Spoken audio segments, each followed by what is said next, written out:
Welcome back, ladies and gentlemen, to the latest edition of the Woke Bros. Of course, I'm your co-host, Big Wos, aka Wosny Lambre, and I'm joined by my brother on the west side of Los Angeles, the big dog, the big kahuna, my padre, Nando Vila. What's going on? I went heavy with the Spanish. I don't know why I just did that. Yeah. It's okay, man. You got one Spanish friend, you gotta milk it. Literally my only Spanish friend. So on today's show, speaking of Spain, anybody who has been following European football even a little bit, it's made major news that a player on Real Madrid, a black guy by the name of Vinicius, he was heckled at a game. Who are they playing? Valencia. Yeah, he was heckled at a game, racial epithets. This is like, there's a bit of a history in Europe with black players specifically getting pretty bad, motherfuckers throwing bananas on the fucking pitch and like cartoonishly virulent racism.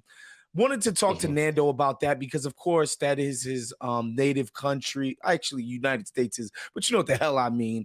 And he's like really good about this stuff. So we'll get on that later. But first, man, I hope you guys watched the epic, momentous, huge event that was Ron DeSantis, quote unquote, announcing his presidency on Twitter Live with host Elon Musk.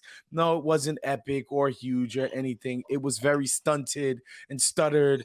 And Twitter being basically the Section 8 of social media websites, their servers couldn't handle the extra traffic. It took 30 minutes for the guy to even get on at all. It was starts and starts. It was pretty fucking embarrassing for the platform, more so than Ron DeSantis, but just like Elon, the thing that you are presiding over is so clearly second rate. And has been made even more so second rate by his leadership over there. Yeah. But a lot of people had a lot of fun with it on social.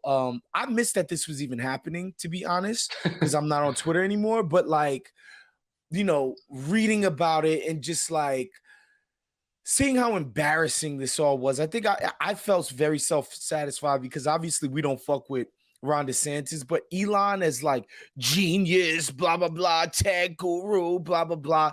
This is just egg on. Can't even do a live stream. It's just you're gonna land on Mars. Can't even do a fucking live stream. You're gonna go to fucking Mars. Can't even do a live stream. Like technology that's been invented for 20 years. Like they've been doing fucking live streams. Can't do a fucking live stream. The fucking rocket scientists. The fucking. My god, dude. No, I mean it was a perfect distillation of everything that's wrong with everything right now. I mean, and not to sound too much like Kendall Roy in the latest episode of Succession, I just wanted to tell Ron DeSantis, you're too online, bro. You're way too online. If you thought that this was a good idea, even if it would have gone off without a hitch, even if it would have just been smooth, it's still a terrible idea. What are you doing, man? There's a whole thing about running for president, and that the number one thing you have to do is act and look presidential, and being on TV is how you do still is much more presidential and distinguished than going on fucking Twitter, Twitter. We're talking about Twitter here, It's Twitter. It's Twitter. It's like we're not talking about the game. It's it's Twitter. It's Twitter. Yeah. You were on Twitter to announce your candidacy for the president of the United States, bro. You could have just held a press conference. Every single important media outlet would have attended and gave you a day and a news cycle or two behind it. And instead, you decided to go on Twitter, not Facebook Live, not Instagram Live, not the the social media, the tech apparatuses in conjunction with Google, although not gonna lie, Apple and Google are a lot more lib in their companies sort of course. cultural aesthetic anyway. And so like they probably wouldn't want to be down with the GOP. Not, and again, when I say lib, y'all know exactly what I mean. Like green juices. We don't want to see gay people get hanged in the streets, and black people are fine, like that type of shit. But like obviously they're greedy, oligarchic, fucking corporate, greedy fucking bastards, right? But they lean way more lib than obviously Elon Musk and all of that stuff. But I think the reason why he did it, Nando, is because remember, Miami, South Florida was going to be the tech hub of America. It was going to steal it from, because the libs ruined California, and all the libertarian tech bros were like, we're going to South Florida. And they've basically invented Ron DeSantis as a national figure, in the sense that he started getting all of this attention, Nando, from the politicos and all of these other media outlets, after they noticed the money was lining up behind him. He was just like amassing a massive war chest, and it was spearheaded by these tech people, these libertarian guys. And so they're kind of the reason he even started being taken seriously. It's like, whoa, money is lining up against him. Behind him. And then, of course, he wins re-election, which is, more positive momentum for what he's trying to do. And so we get here. And so, when you're drinking your own Kool-Aid, you really think to yourself, like, yeah, where I need to run for president and announce it is on Twitter. Because all my tech bro buddies tell me this is going to be such a cool and cutting edge idea. Yeah, I mean, it's just, he's so pathetically online, and it's going to be one of the downfalls of his candidacy. I don't know, Wos, did you listen to any of his? Did you listen to any of it? I mean, no, have you heard have you heard his voice ever? Yeah, anytime he talks, he sounds like he's not charismatic. He's the biggest fucking nerd. He's a nerd. Yeah. He's a fucking nerd. Like, America ain't no fucking electing no nerd. Like he's a nerd. He goes on there with Elon Musk and he says something like, "The woke mind virus is an assault on the truth. Therefore, because it's against the truth, we need to wage a war on woke." And it's like, you sound like you gotta get off the internet, bruh. It's just, bruh. And this is what I was on TYT yesterday talking to Anna, and she was like, I don't know, man, this guy might could get some traction. I was like, you know what? I think he landed on something with the COVID closures, and understand that people wanted their kids back in school, liberal or conservative. They all wanted their fucking kids back in school, COVID or not. And people liked going out.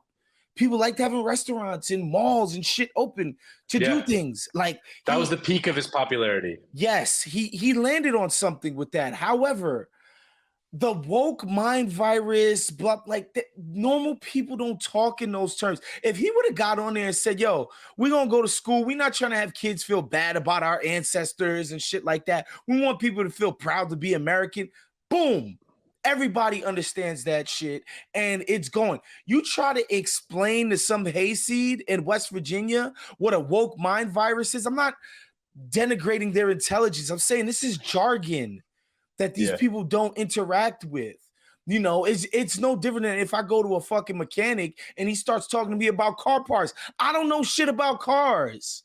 That doesn't make me a fucking idiot. You know what I mean? So, like, him being so online is such a freaking dork, it's going to ultimately hurt him. Because I think there is something to like attacking like critical race theory and all of this stuff, and getting parents riled up about not making white kids feel terrible when they go to school. Even though I don't know why as a white kid you would feel connected to George Washington. I think that's weird, but whatever, right? There's a way to communicate that in a way that a lot of white and non-white voters, quite frankly, could be like, yeah, I don't really give a shit about that. I'm tired of motherfuckers trying to make me feel bad about America. This shit way better than the third world country, hellscape that I escaped. I don't want to hear that shit from these libs. Yeah. There's a way to tap into that. Ron DeSantis, unfortunately for him, his backers, his staffers, his campaign, he doesn't have a fucking earthly clue how to do that. Yeah. Matt, at the party we went to last weekend, was Matt Christman from Chapo was telling me, he was like, the reason DeSantis is weak and he's toast is that his candidacy or his potential candidacy hasn't scared off jokers like Nikki Haley and Tim Scott and fucking Mike Pence might even run. Like, can you imagine a Mike Pence candidacy? He might actually do better than DeSantis just because he was vice president. But For sure. like just these jokers, like if he was actually like a strong candidate, they would be afraid. They wouldn't jump into the race because they would feel like they didn't have a shot.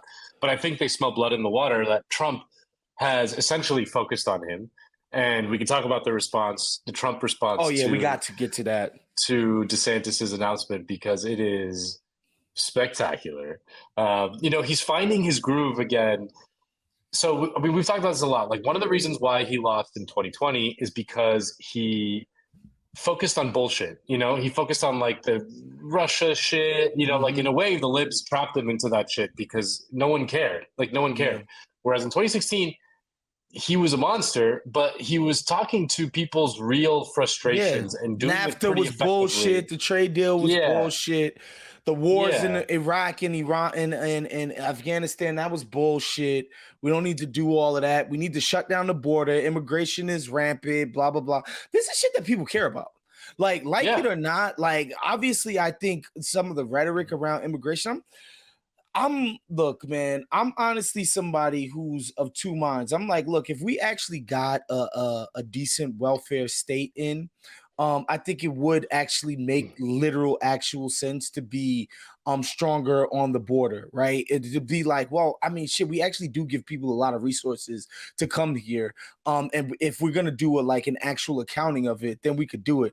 But like all this shit about like when you go to the middle of the country where nobody fucking lives there, and this idea that we're overcrowded and people are taking our resources. What resources, bruh? What the fuck are you talking about? Yeah. You get dick. No, I mean, yeah, I mean, and like countries that have, I mean, the idea that a robust welfare state is the draw for immigrants is just not borne out by the experience of countries that do have robust welfare states, and like the Nordic countries. It's not like they're being bombarded. Right. I mean, there's immigration to those countries just because they're rich countries, and there's immigration to France and Spain and Germany because but like the social services seem to survive. You know what I mean? The real issue with the United States and immigration is, sure, in some theoretical sense, you could imagine a world in which immigrants were absorbing too much in of the welfare state. But the problem, what immigration scholars always point out is that immigrants, when they come to the country, contribute to the general economic growth of the country, of course, and therefore are putting back in politically. No, I get it. But the real issue with vis-a-vis the United States and immigration, which most of it comes from Central America, is that we fucking do the wars and the coups and the stuff there. That's part of it. That's like the ones making the conditions that these people are they don't want to leave their fucking towns and cities and villages. Right. We just like maybe we stop funding the death squads and and maybe like Hillary Clinton doesn't do a coup. Imagine wanting to leave Venezuela to live in Omaha, fucking Nebraska. Are you out of your fucking mind, people? Of course not. But again, like politically, there's this perception of immigrants sort of coming in and overtaking the rightful Americans, blah blah blah. Like it or not, these folks sort of speak to that issue, right? Obviously, again, like I said, like I'm like have you been to the rest of America? I know oftentimes the most diverse places are the big cities. So it feels like, oh my God, these crowded places, we would just make America so much crowded. It's like, give me a fucking break, bro. Like the country is fucking massive. And there's plenty more space, and there's plenty more shit people could be doing. There's I don't buy the idea that there's a quote unquote crisis. I think a lot of the stuff that we want, I think it'd be a hard sell to get people on board if they had the sense that anybody could come in here and start getting them too. That's what I think people are grappling with, not the actual hard facts of it. Because we talk about it all the time, even when it pertains to crime. Like we can talk about the hard data of what the crime is, but people sort of get a sense in their mind about something being wrong and not liking it, right? So, these are things that you got to deal with politically. Obviously, somebody like Donald Trump doesn't actually give a shit about immigration. He doesn't give a shit about actually fixing it. His whole fucking idea was building a wall. Like that was the which by the way swung the Rio Grande Valley Latino community towards Trump. Period. Which is just like a thing that like a liberal could never understand. But that's the funny thing though, Nando. Like when we think about something like immigration, a lot of people tend to think of it as this: you have to be some maniac skinhead white person to actually be bothered by the concept of immigration. Where I'm just like, nah, man, that anti-immigrant shit has a universal appeal, bro. Straight up and down. Like what was it? The Houston mass shooter? Which mass shooter was it that was like a Mexican guy with Nazi tattoos? Yeah, I think that was Texas. Yeah, somewhere in Texas. It's hard to keep track of the mass shootings these days. But yeah, I mean, and people were like freaking out. They were like, I mean, people on the right were freaking out. It's like, how can it be a white supremacist if he's a Mexican? And it's like, well. I can see that, but again, and the thing about the wall in the Rio Grande Valley in South Texas, it's like again, always look at the Marxist analysis and look at the kind of economic base underneath that kind of political current, which is that that was a pretty big federal jobs program for 100%. That part of the world. For those homies who got to live here, a lot of the people doing border protection, like the legal shit, not those renegade white boys that leave their crib in freaking Idaho to go do that dumb shit voluntarily. Like the people who are actually on payroll doing it, most of them CBP are Mexicans. Yeah, they're Mexican. Latins. Yeah, period. Yeah. And to speak more to that, and like DeSantis is just mental, he just doesn't get it. You think of a group like ADOS, right? African descendants of whatever, like the people Slaves. who were descendants of the original Negroes, right? Not people like me who are descended from slaves in Haiti. People, American, African. You're like kind of Latinx. You're like a Latinx black guy. Basically. Exactly. And those homies, you don't want to hear what they got to see. They Richard Spencer on fucking immigration. And I'm talking about all of them, Mexican, black immigration, you name it. So like people need to understand that like this, a lot of these issues that we paint as literally black and white have more appeal with more communities, specifically people who don't come out of your goddamn universities and fancy ass media jobs and marketing jobs and tech jobs and blah, blah, blah. People don't come out of that culture and that community of all kinds of backgrounds resonated with the actual messaging of Trump. This idea of bad jobs and trades and this and that, like that stuff resonates with a mass audience, honestly. And yeah, DeSantis going with this shit that he sees online. And yes, to his mind, he's like, yo, if Mother Jones is killing this, it's great. If New Republic is against this, fantastic. Like if I could get liberal media and liberal types, if AOC is gonna cry about it, perfect, which is cool, but that's not a campaign, my boy. It's just not. And so he embarrassed himself. And also, and then the other thing is, like, again, Trump, I mean, a part beyond his kind of populist rhetoric, which I think was very effective, and he was like, I don't even know how he came up with it, you know what I mean? It's like he just felt something, he just knew. I don't know. He does have a kind of feel for the crowd. Is that he's entertaining? He's genuinely entertaining to a lot of people. He's entertaining to people who don't even like him. Bro, I mean, it's fun to watch him. The fuck out of him. It's fun to watch him. But a guy like DeSantis, he's a fucking nerd. He's such a fucking nerd. And so Trump, in like classic like nerd bully, dynamic, after DeSantis announces, starts posting all kinds of shit on Truth Social and on Instagram. He starts shit posting him.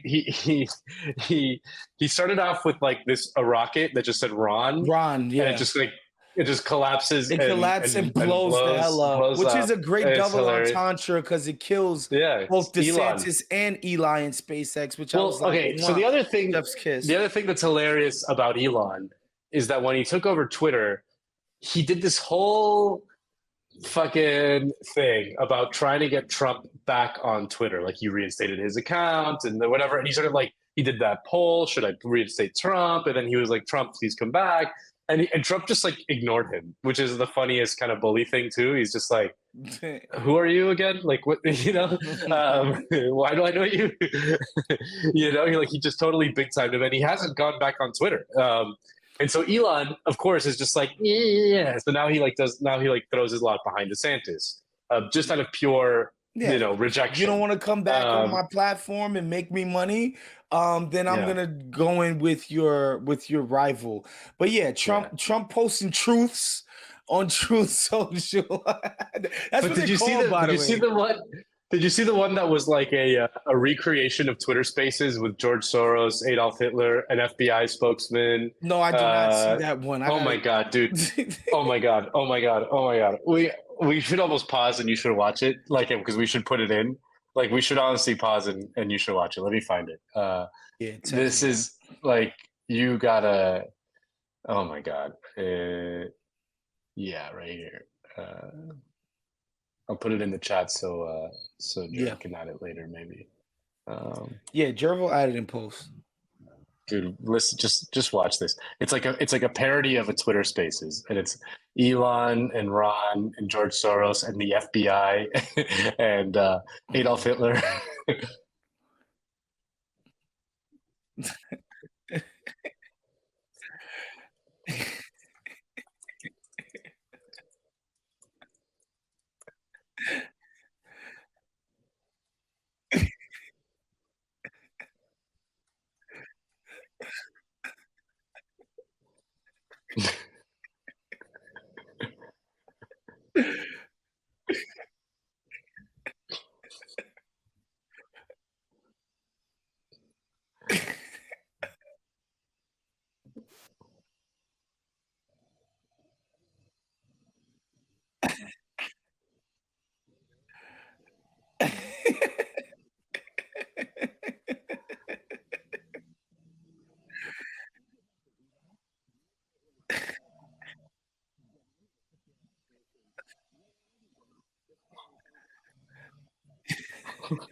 Oh my God, dude. You can kiss my 2020. What does he say? My big beautiful presidential 2020 ass. He's like, the devil. I'm gonna kick your ass. Like Hitler, you're already dead. Looks like Dick Cheney's gonna join the devil. Gay, like holy moly. Yeah, this guy's. Yeah, the FBI spokesman saying like, how are you gonna take down Trump? Dude, like. People, of course, are going to think this is funny, and he's effectively, emasculating this dude and making him seem like not a serious person. And yeah, Ron DeSantis, it is early. Like, obviously, a lot of things can happen, I guess, between now and whenever the primaries get into, high gear. But yeah, it's just, I just don't understand. I can't imagine a world in which this guy actually makes a dent in the Trump campaign machine. It's just unfathomable. Anyway, we move on. As we mentioned at the top of the show, wanted to talk about the incident that happened at Valencia when they played Real Madrid. And, a lot of hooting and hollering. People originally reported, it was originally reported that in unison, they were calling the guy monkey in Spanish. Of course, I remember when I first started sort of following Super Mario, Bolatelli, or Balotelli. Yeah, and they they were doing a special on him. I forget what network I was watching. They were talking about some of the like, because Italy is just like, oh my God. Italy might be worse than Spain, boy. But yeah, man, he got so much incredible racism and vile and bile and hate. And it was just like, yeah, and it was the sense that, like, yeah, it used to be a lot more prevalent all over Europe, but now it's kind of in pockets, and certain players will draw the ire of the competition. And it feels like, what he has in common, Balotelli and Vinicius, is that they're super brash guys. They aren't these, humble, sort of staid soccer players. They're very out there in their flamboyance, and that seems to get people riled up in a specific way. But Nando, like, I just want to know, because obviously I'm just looking at this shit. I'm like, wow, that's pretty crazy. Not knowing anything about the sort of culture of heckling in soccer in Spain, and just the history of all that kind of stuff. So, like, when you see it, what are you seeing as you ingest this news? So I think that one of the things that's hard to separate for American sports fans, or just Americans in general, about Europe and racism in Europe, which is a thing that is obviously very real, is that the nature of racism in Europe is very different from the nature of racism in the United States, in that the United States has essentially eliminated completely what I would call like de jure racism, meaning like no one can get on TV and just be like a fucking like an overt racist. Yeah, you can't ever. You know what I mean? Like you can't do even shit do like that Tucker in private. Carlson. You can do shit like Tucker Carlson and point out that black people commit most of the crimes in Chicago. Sure. And we understand that it's a racial implication. You have to dog whistle. Yes, but you can't just come out and say these Negroes are criminals, all of them, a lot of them, blah blah. Like you can't. You can't say black people are lazy or stupid or whatever. You cannot. Can't do it. You can barely even do that in private. You can't do that in private anymore. Like like the repercussions to your life are just enormous, and you can't do it. You just can't. You just can't. In Europe, that has not, especially kind of what I would say like the continental Europe, because in the UK you also can't really do that. But in France, Italy, Spain, Germany in some ways, not so much, but certainly in Southern Europe, there just isn't that kind of that hasn't happened in the same way, to the same extent. There's a huge generational thing, obviously, like young people are very like kind of like horrified by it and stuff, but it just hasn't been the same level of cultural education, for lack of a better term, around issues of race, primarily because a lot of those countries, just the presence of people that are different is a relatively new phenomenon. The black people have been in America for 400 years. In Spain, the immigration wave from Africa and South America is like in the last 30 years. It's a relatively recent phenomenon. Just there hasn't been the same level of kind of cultural progress around overt and explicit racism. Obviously, in America, like would you take your chances of being a black person in Spain or France or Italy, or a black person in America? I think you'd probably take your chances of being a black person in Europe than in America, where there's a kind of heavily police, chances of being killed, and violence and poverty and lack of social services, and so like the kind of structural effects of racism in America are much more violent than they are in Europe, right? Like again, so it's important to just understand that dynamic.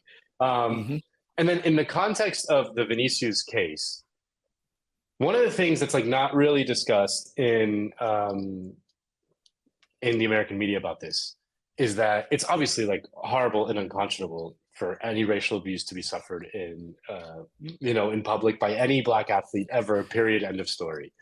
The reason why you see it, and the reason why like the reaction, why it's happening to him specifically, it's happening to him specifically, mostly because he plays for Real Madrid. Okay.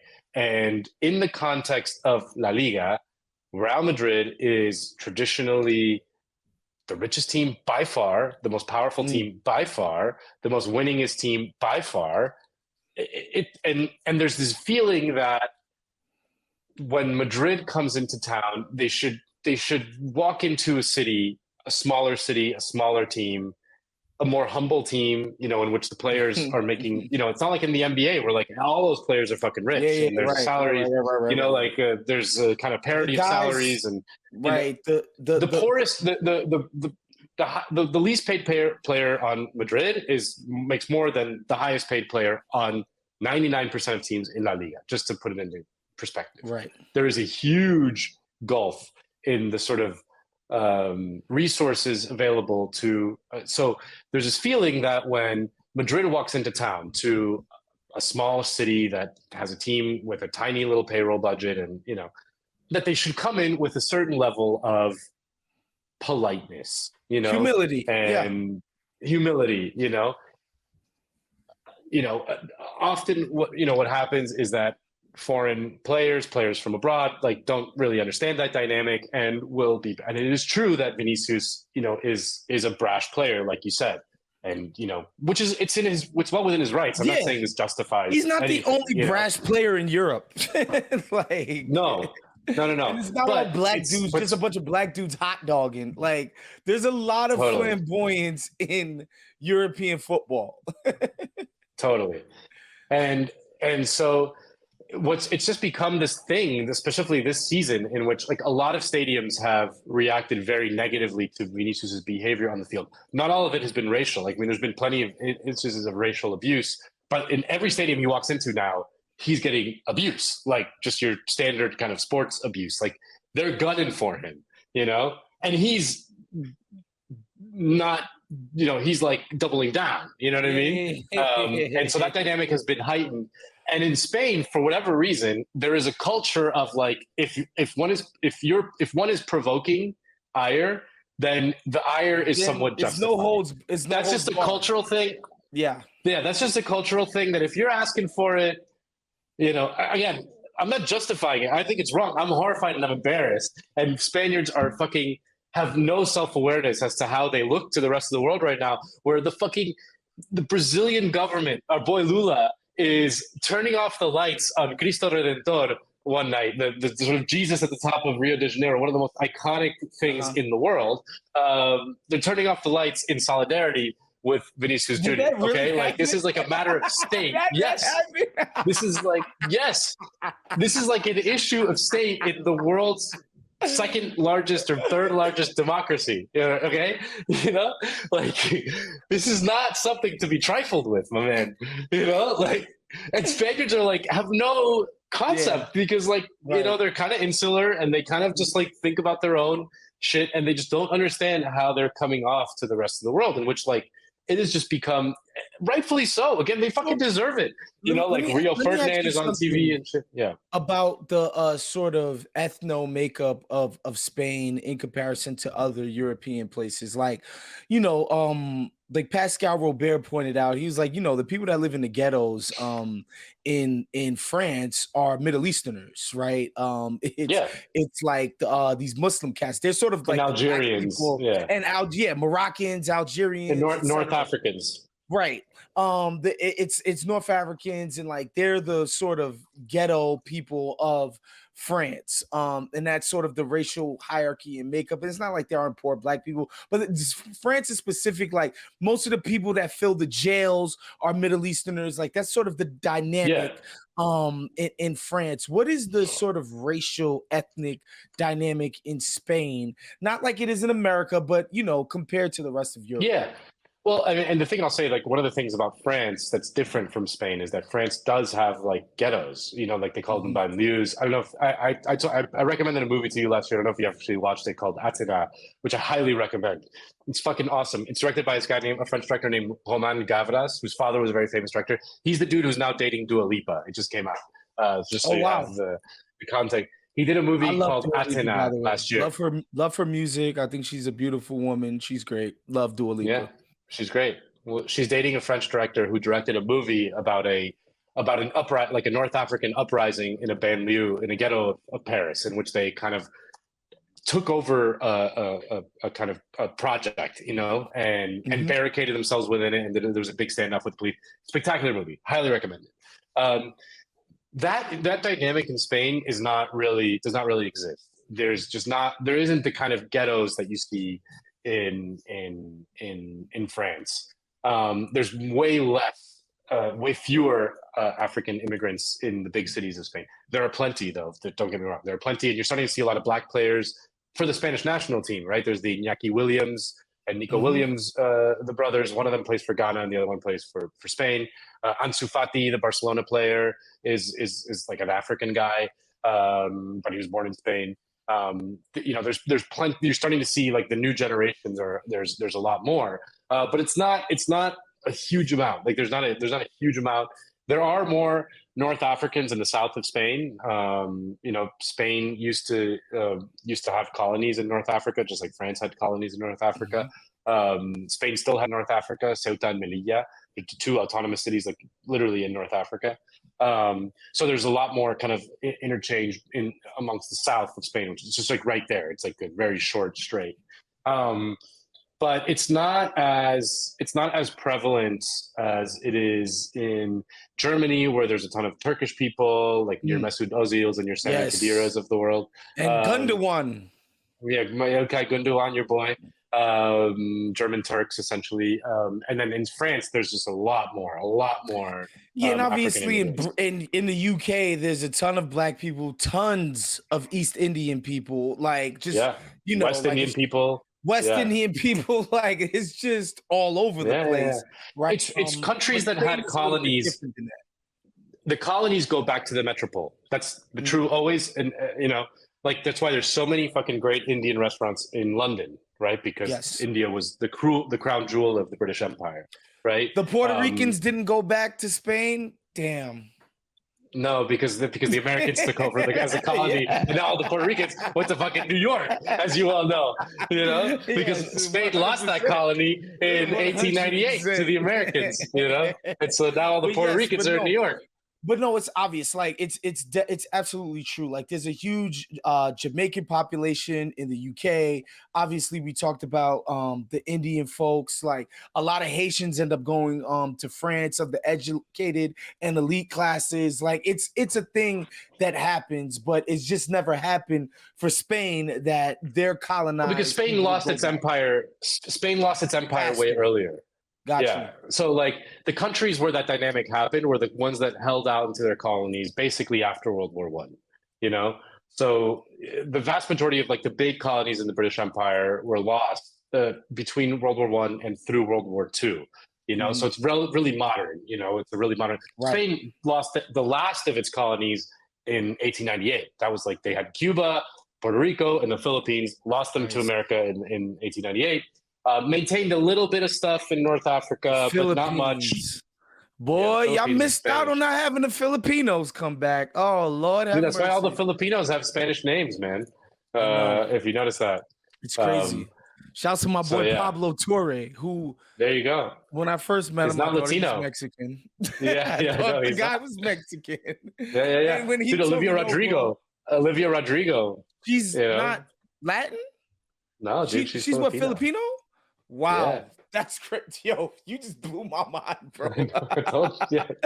Holy smokes. So yeah, man, that's the only reason I wanted to talk to you, because it needed like a better context, because I think we tend to westernize every single international. I feel embarrassed.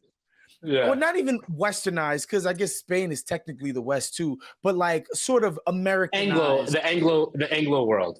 Exactly. I mean, again, there's a big divide between. I mean, we see it. It's a version of the fight that happens between American sports fans and Mexican sports fans over the puto chant.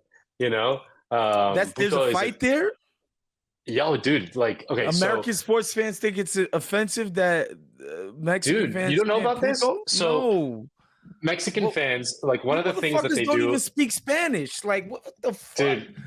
Dude, you don't know about this? Oh my God, this is a whole thing. I could do a whole documentary about this. But there's a Mexican sport, like Mexican soccer fans, like it's like a semi-tradition for when the goalie's like waiting to take the goal kick. They go, oh, and they build up, and then like when he runs up and takes the goal kick and he kicks it, they go, puto, which is a derogatory term for gay people. Okay. Yes. Okay. Yeah. Again, it's a word that's used in day-to-day Mexican slang. Like people call each other puto all the time.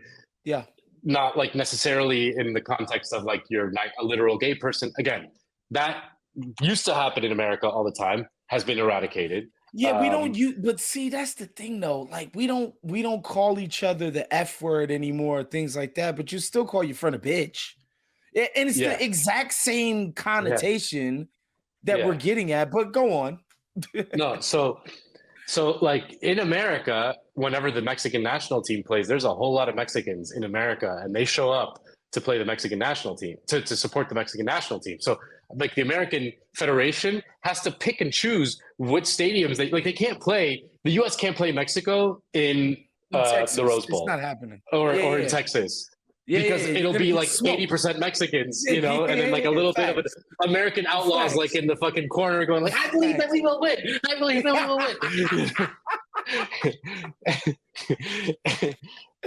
By the way, one of the through lines, Nando, of my American homies who have been sort of soccer fanatics forever is that they're all annoyed by U.S. men's national team. They're very annoying. They're extremely annoying. The culture around it, just so dismissive and annoyed and hate U.S. men's national team. But go ahead. Because it feels inauthentic, you know, in a way, and because they're all like libs, but they're also patriotic. You know what I mean? Which is like also annoying in a way.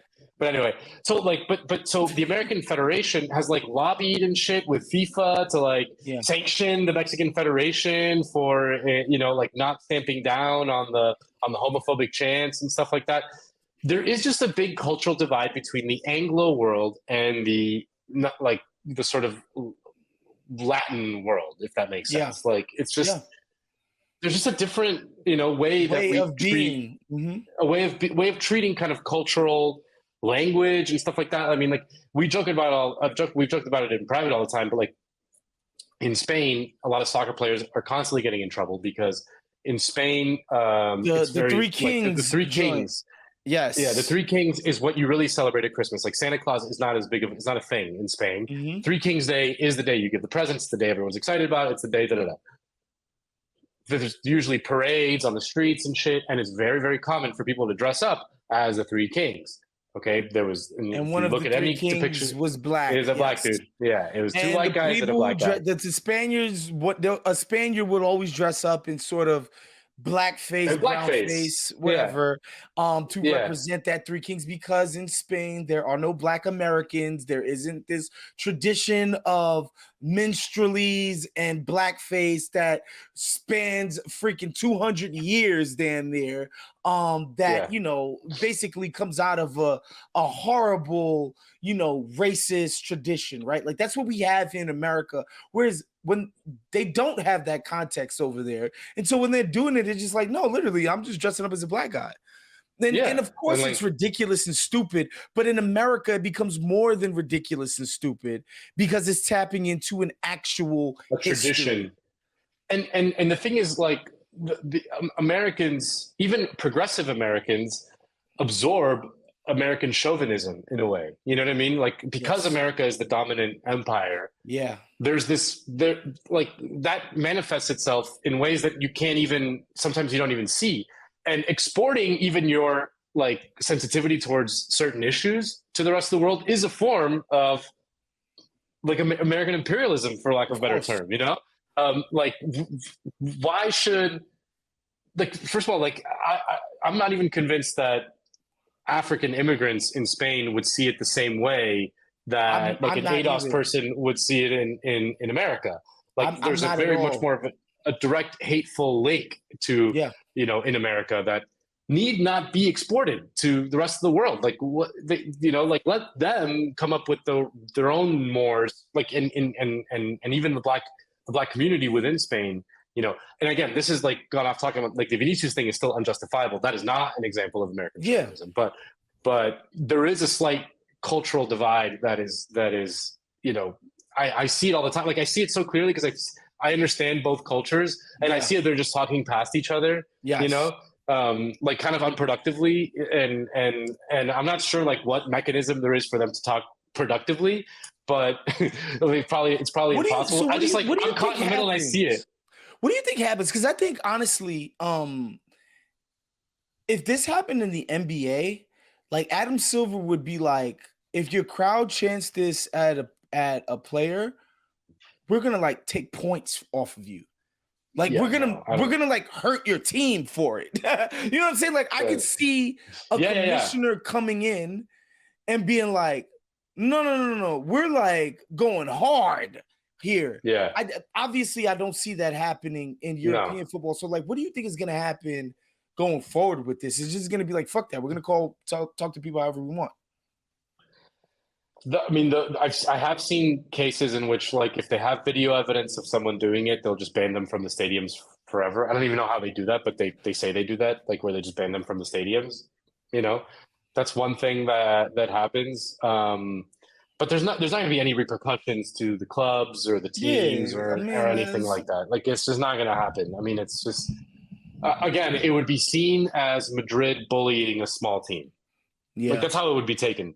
Yeah. You know what I mean? Yeah. If some actual consequences came. Like when Vinicius was walking, one of the things that a lot of Valencia fans, a lot of Valencia players came out afterwards and said, and they were seen by the rest of the world as like highly insensitive, is that Valencia right now is struggling to stay in the first division. They're fighting for their lives. You know, like Madrid is comfortably up at the top, and Valencia is like literally fighting for their survival in the first division. Yeah. You know, like going down. Which, by the way, it's not just the competition; it's the freaking money involved in actually getting to stay in the first division. Yeah, crawling out of that hole is like really difficult. It could condemn your club for many years. Like it's just like it's a horrible thing that can happen.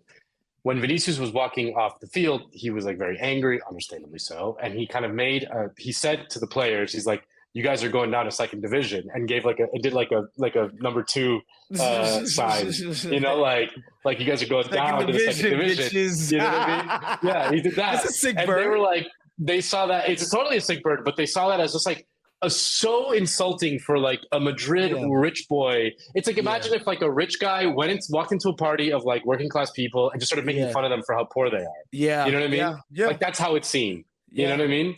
Like Vinicius is a multi-millionaire. Madrid is like this powerful global institution, you know, and Valencia is like struggling to survive. And you know, like that's how it's seen in Spain. I'm telling you, like it's a crazy kind of. This is not lost on me at all. Yeah. This is not lost on me at all. And I think, to be honest, it's one of those things where, like, when you try to explain, and again, white privilege, racism, all that shit, all of these fucking Anglo-ass ideas, like, if you try to tell a poor person, like, white privilege, it's just like, nigga, please. I live in a trailer park. I'm sorry. Like, get the fuck out of here, which I think is the sort of attitude being displayed by Valencia people, supporters, when they're saying, like, all right, yeah, sure, I'm a racist. This fucking guy who's worth all of this money, who has a great life, who, yes, he might have had to hear a bad word in a stadium. His team is going to be incredible. We're fucking headed for despair and ruin. We don't want to hear that shit. I understand that sentiment. Obviously, you should be calling the guy a monkey and throwing banana peels at the guy. That's ridiculous. But yeah, I'm glad we actually got to talk about this, because I have, you know, I'm not as robust in my consumption of soccer media as I am, obviously, of the NBA.